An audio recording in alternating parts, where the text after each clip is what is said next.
When American Idol announced its 12th season in 2012, the headlines promised magic.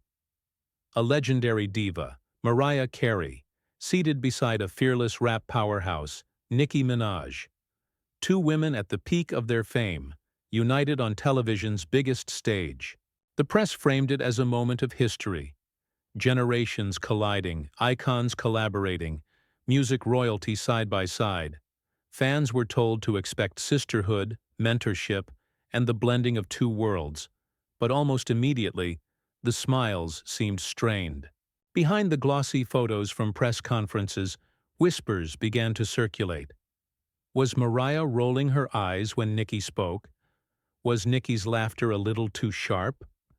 By the time the season aired, those whispers had become shouts, fueled by leaked footage of on-set arguments and thinly veiled comments in interviews.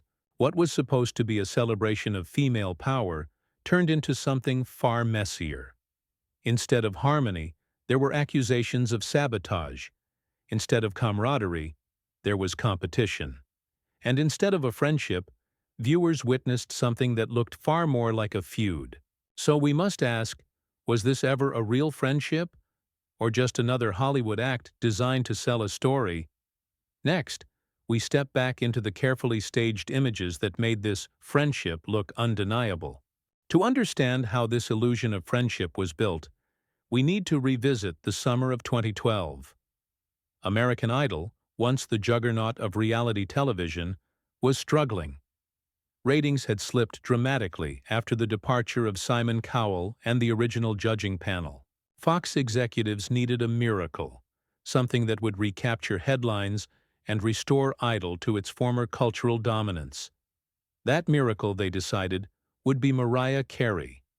In July 2012, the New York Times reported that Carey had signed on as a judge for a staggering $18 million payday, the highest single-season salary in Idol history at that time. Producers celebrated the signing as a coup.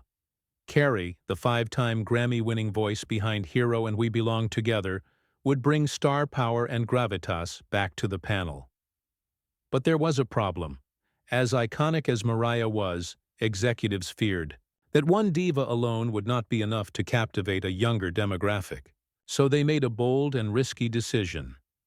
Pair her with Nicki Minaj, the Trinidad-born rapper whose larger-than-life persona and Technicolor style had made her the breakout star of the early 2010s. In September 2012, Billboard ran the headline, "Nicki Minaj joins Idol judges panel with Mariah Carey." From the very beginning, the PR machine framed the duo as a symbol of empowerment. Two women, generations apart, standing together to mentor new talent. At the official press conference in New York, cameras captured them sitting side by side, flashing practiced smiles. Carey spoke first, describing Nicki as someone who's changed the game for women in hip-hop. Nicki responded with equal poise, calling Mariah an inspiration who paved the way for so many of us. Behind the scenes, publicists worked overtime to reinforce the image of unity. Magazine covers presented them as a double act. Entertainment Weekly devoted a feature to Idol's new queens, complete with glossy studio portraits where Mariah and Nicki posed shoulder to shoulder in coordinated styling, one in glittering couture, the other in bold neon. Talk show appearances leaned heavily on the theme of sisterhood. On Ellen, producers deliberately seated them together, prompting lighthearted jokes about Mariah's legendary high notes versus Nicki's rapid-fire bars. Even Idol's own marketing leaned into the narrative. Promos teased two icons, one stage, and Fox's social media channels used hashtags like Yo Diva Power and Queens Unite.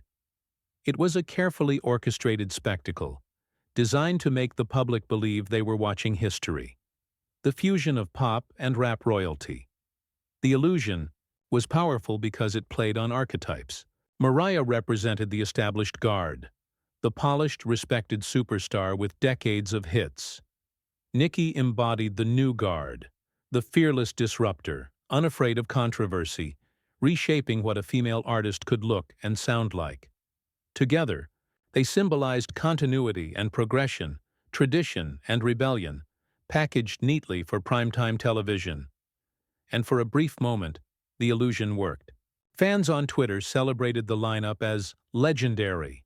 Headlines like "Mariah and Nicki bring girl power to Idol" flooded the entertainment press. Even critics who questioned the chemistry between them admitted that the optics were groundbreaking. But behind the lights, tension simmered. Observers noticed subtle cues. Mariah's tightly folded arms during group interviews, Nicki's tendency to speak over her co-judge. These moments were brushed aside as harmless diva quirks. Still, to those paying close attention, the signs were there. The friendship that Idol's producers had packaged for millions of viewers was built on shaky foundations.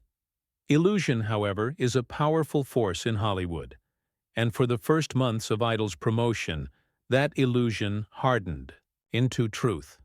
The cracks in the illusion appeared sooner than anyone expected. On paper, the pairing of Mariah Carey and Nicki Minaj promised balance. The established diva and the rising disruptor, each with a distinct fan base. But television is not just about contracts, it's about chemistry, and chemistry cannot be manufactured. The first point of tension was money and status. Reports leaked that Mariah Carey's contract was valued at $18 million, while Nicki Minaj's was closer to $12 million. TMZ ran with the headline in September 2012. Mariah's Idol deal blows, Nicki's out of the water. The disparity was not just about dollars. It symbolized hierarchy. One was framed as the senior authority, the other as the junior recruit. For women who had both built careers on commanding the spotlight, this imbalance was gasoline waiting for a spark. Scheduling became another flashpoint. Mariah, known for her meticulous routines and preference for controlled environments, often arrived with a full entourage, insisting on precise lighting and sound checks. Nicki, by contrast, thrived on improvisation. She could arrive, switch wigs, and dive straight into commentary. What producers saw as a quirky contrast, the women experienced as incompatibility. By October 2012, the first leaked video shattered the PR facade. During auditions in Charlotte, North Carolina, cameras caught Nicki shouting across the table, "I told them I'm not putting up with her fucking highness." The clip, obtained by TMZ and aired worldwide, showed Randy Jackson and Keith Urban sitting awkwardly as Mariah leaned back, expression unreadable, arms crossed. Overnight, whispers of tension became headlines of war. But this was only the public explosion. The smaller signs had been accumulating for weeks. In group interviews, fans noticed the subtle choreography of distance. Mariah seated farthest from Nicki, their interactions minimal. Photo ops that once showcased coordinated styling now showed clashing wardrobes, each signaling individuality rather than unity. Social media amplified the divide.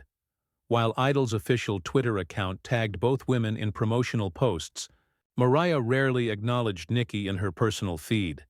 Nicki, by contrast, took to subtweeting. One now famous post from October 2012 read, "I guess some people can't handle other strong women in the room." She never mentioned names, but fans knew exactly who she meant. The pattern of absence became glaring. At press junkets when one woman spoke, the other often stared into the distance. At certain auditions, producers were forced to rearrange seating to keep peace. A leaked memo from production, cited in The Hollywood Reporter, described the season as a balancing act of egos, with staff instructed to minimize direct conflict whenever possible. Behind the cameras, the working styles clashed even more. Mariah came prepared with notes, determined to preserve her image as a serious mentor. Nicki preferred spontaneity, offering off-the-cuff remarks that sometimes cut too sharp. During a rehearsal, according to one crew member quoted anonymously in Us Weekly, Nicki scoffed when Mariah requested a retake for better sound levels. The crew member's recollection, "It was like oil and water, they just couldn't mix." fans too began noticing the silence. Nicki's Barb's army flooded Twitter with defenses of their idol, accusing Mariah of being out of touch. Meanwhile, Mariah's lambs defended her dignity, framing Nicki as disrespectful. By mid-season, the tension had evolved into a full-blown culture war between two of the most dedicated fan bases in pop music. Even the numbers reflected the strain. While Idol still drew millions, viewership dropped steadily as audiences tuned in less for the contestants and more for glimpses of the judges' hostility. Variety reported in March 2013 that Season 12 was the least-watched Idol cycle to date. The supposed friendship had not only cracked, it had begun to corrode the very show it was meant to save. By the time Mariah appeared on Barbara Walters' 2020 in January 2013, the feud was no longer a secret. She claimed she had felt unsafe after Nicki's outburst. It felt like there were people behind the scenes making her feel like she could do that, but it was scary. Nicki responded with fury, tweeting, "All dem theatrics. If you're gonna tell the truth, tell it all." The storyline had shifted completely. No longer was the public debating how these two icons would uplift Idol. Instead, the question was, how long could they even remain in the same room? Cracks were no longer rumors. They were undeniable realities, broadcast in high definition, week after week. If the leaked audition video in October 2012 cracked the facade, the months that followed shattered it completely. What had once been sold as a partnership between icons had become unmistakably a feud that played out in front of millions. The scandal ignited on October 2, 2012, when TMZ released footage from the Charlotte auditions. The clip showed Nicki Minaj shouting across the table, "I told them I'm not putting up with her Fying Highness." The rawness of the moment was undeniable. Mariah Carey, composed yet visibly irritated, sat with her arms crossed, lips pursed, in silence. Keith Urban, trapped between them, stared helplessly at the table, while Randy Jackson tried in vain to de-escalate. The footage went viral within hours. Entertainment Tonight labeled it Idol Meltdown. This wasn't just tabloid fodder. It was a turning point. Viewers who had been promised harmony now tuned in for the explosions. The narrative of female empowerment collapsed under the weight of insults and accusations. The escalation didn't stop there. In January 2013, Mariah Carey gave a revealing interview to Barbara Walters on 2020. When asked about the feud, she didn't mince words. It was like working in hell with Satan. The quote, instantly clipped and replayed across networks, became the defining soundbite of the season. Walters pressed further, and Mariah confessed she had beefed up her security detail after Nicki's outburst, saying, "I felt unsafe." Nicki Minaj's response was immediate and furious. She took to Twitter, "Watch what happens when the cameras are off. You can't hide behind the media forever." She later expanded in interviews, telling The Hollywood Reporter, "I was the easy target, the new girl, the one they could paint as the villain." The press, sensing blood in the water, pounced. Rolling Stone dubbed it the Idol War, while People magazine ran the headline, "Mariah Carey, working with Nicki. Minaj was hell." Social media split into factions. Hashtags like Team Mariah and Team Nicki trended weekly. Fans dissected every glance, every smirk, every clipped comment between the two women. What was supposed to be a talent competition became a spectacle of hostility. Even the contestants, whose futures depended on the show, were overshadowed. Former Idol hopefuls later admitted in interviews that they felt lost in the chaos of the judges' feud. Producers tried damage control. In February 2013, Fox released promos emphasizing the contestants, cutting out the judges' conflicts. But it was too late. By then, the feud had consumed the season. During one live episode, a seemingly innocuous disagreement over a contestant's song choice spiraled into another televised clash. Nicki rolled her eyes, muttered under her breath, and Mariah snapped back with icy sarcasm. The cameras lingered, knowing exactly what the audience had tuned in to see. For Idol, the scandal was catastrophic. Ratings plummeted. By the season finale in May 2013, Variety confirmed that Season 12 was the lowest rated in Idol's history. Instead of saving the franchise, the Carey Minaj experiment had hastened its decline. But for the tabloids and entertainment press, it was gold.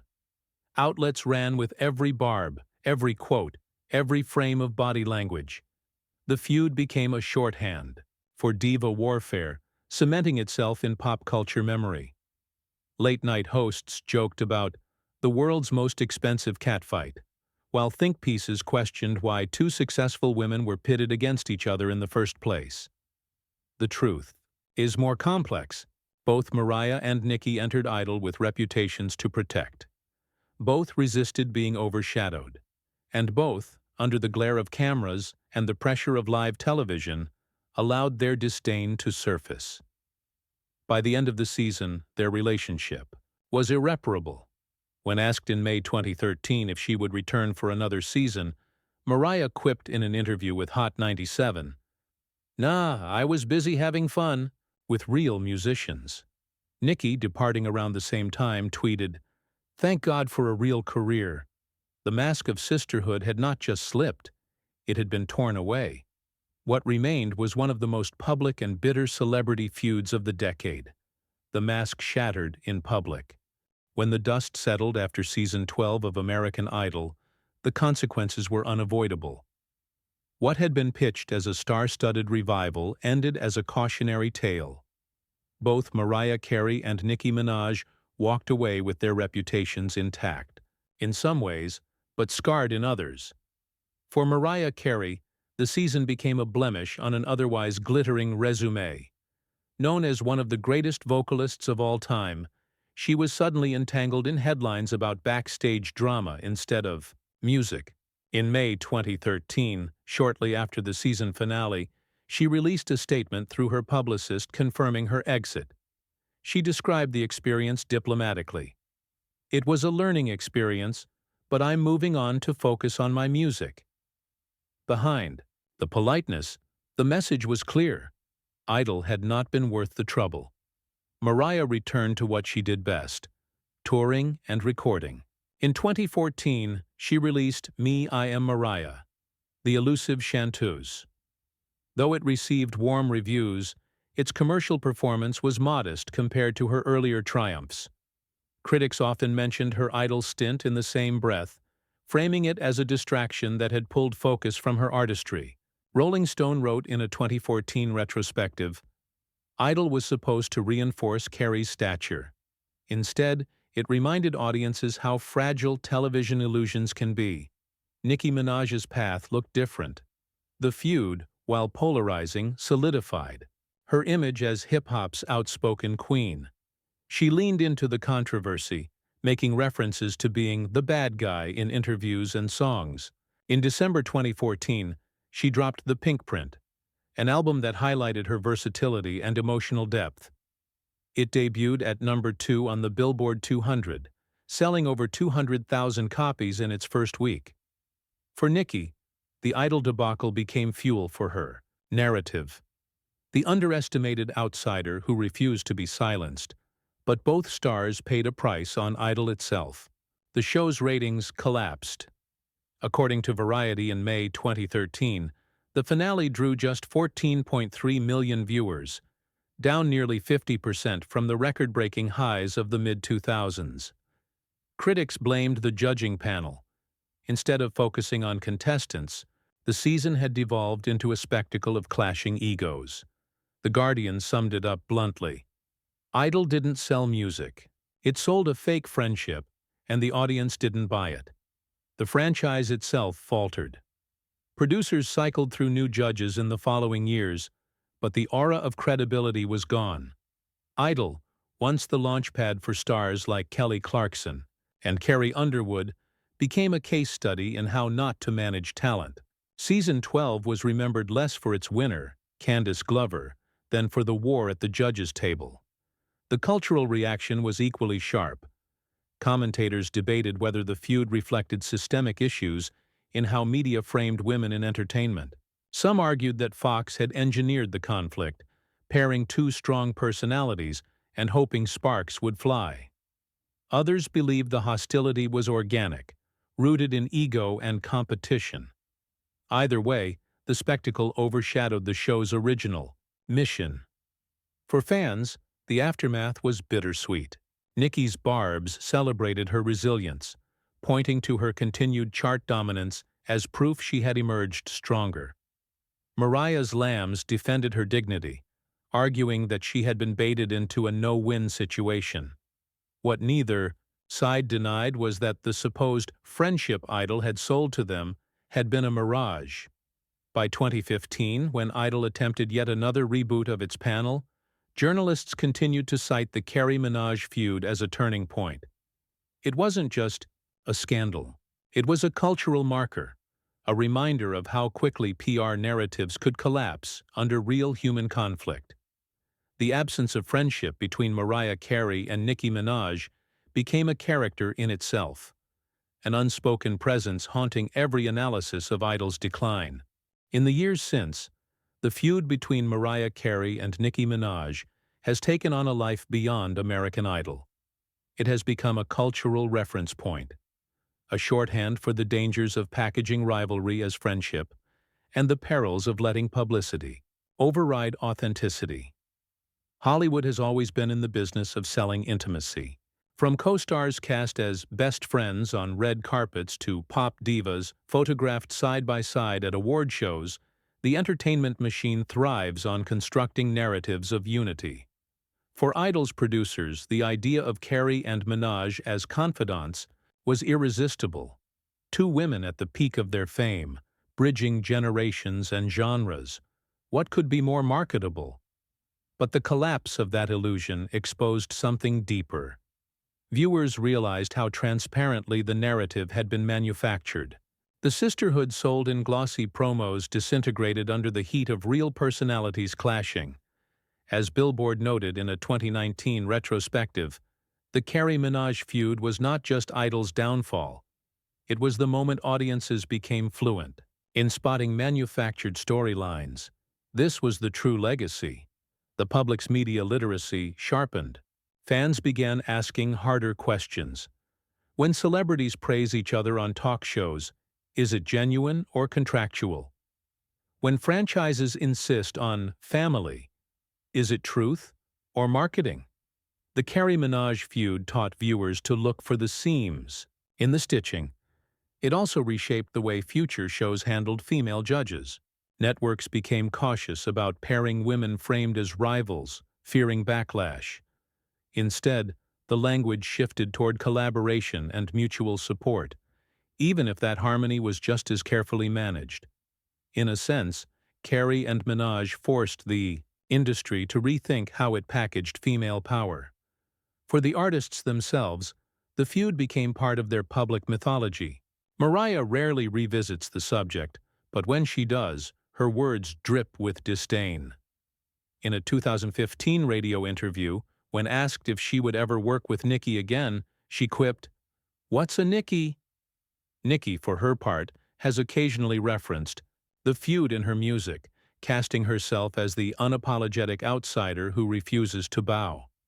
Each woman folded the conflict into her personal brand, using it to reinforce the narratives of regal diva versus rebellious queen.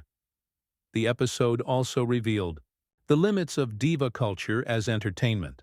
For decades, the media had thrived on pitting women against each other. Aretha versus Diana, Madonna versus Whitney, Britney versus Christina. But by the 2010s, audiences were beginning to question why these conflicts were emphasized more than the art itself. The Carey-Minaj saga crystallized this discomfort. It wasn't just two stars clashing. It was an industry exploiting that clash for ratings. And yet the paradox endures. Fans still revisit the clips on YouTube, where compilations of their arguments rack up millions of views. The feud lives on in memes, reaction GIFs, and cultural commentary. In 2020, When Billboard ranked the most infamous reality TV meltdowns, Carey vs. Minaj topped the list.